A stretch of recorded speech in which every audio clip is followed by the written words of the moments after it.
Alam kong malaki ang kasalanan sa'yo ng daddy. Pero sana, anak, huwag kang magtanim masama ng loob sa daddy, ha? Ayoko po na maghiwalay kayo ni Mami.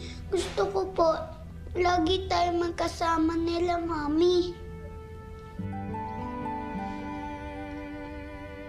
Kaya mo, anak, gagawin ni daddy ang lahat para maging best dad in the world para sa'yo. Ha, anak? Opo.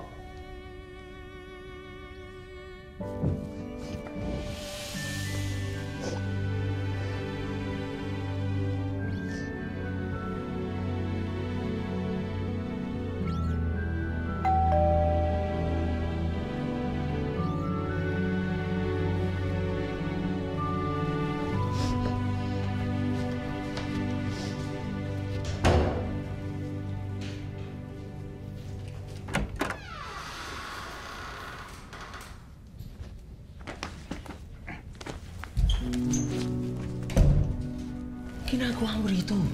Di ba nag-usap na tayo? Marlon, hindi ko kaya mawala ka, Marlon. Tapos na tayo. Inaayos ko ang pamilya ko. Please, huwag mo na kaming guluhin pa. Ang bilis naman para sa'yo makalimot na lahat. Ha? Noong mga panahon wala si Gigi, ha? Sino katabi mo? Ako, hindi ba? Sinuportahan kita sa lahat. Ginawa ba niya yun para sa'yo? Ha? Hindi ako susuko, Marlon. Hindi ako susuko.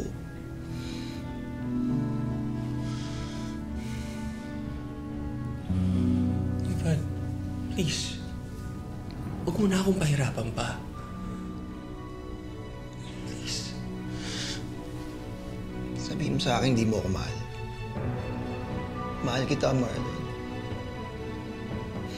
At alam kong mahal mo rin ako.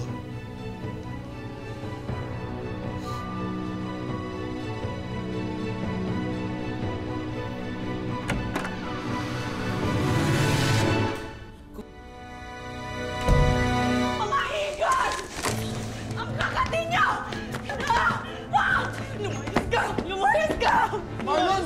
Paglaban mo naman ako! Lumayas ka na! Hayop ka! Walang hiya ka! Lumayas ka na! Hayop ka! Hayop ka! Hayop ka! Marlon! Binigyan kita ng isa pang pagkakataon! Hindi mo yan pinahalagahan! Alam mo ba, nagkamali ka lang! Akala ko ba hindi na mauulit yun? Bakla ka! Bakla ka, Marlon! Bakla ka! Bakla ka! Mami, ano ang nangyari? Ano, pumasok ka muna sa kwarto mo. Papag-usapan lang kami ng daddy mo. Pasok ka muna.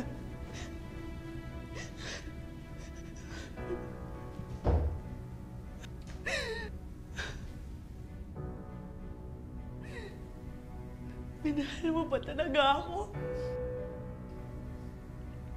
O kasinungalingan lang yung pinaniwalaan ko?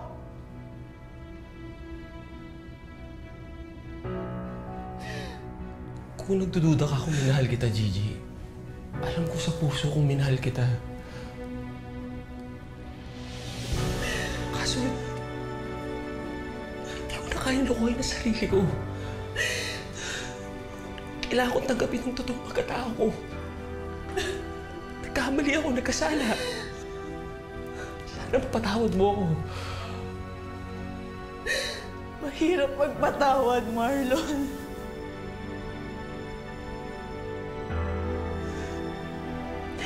Una ang pasya ko. Maghiwalay na tayo. Gigi, ikaw ang pinili ko, hindi si Ivan. Hindi, Marlon. Tapos na tayo.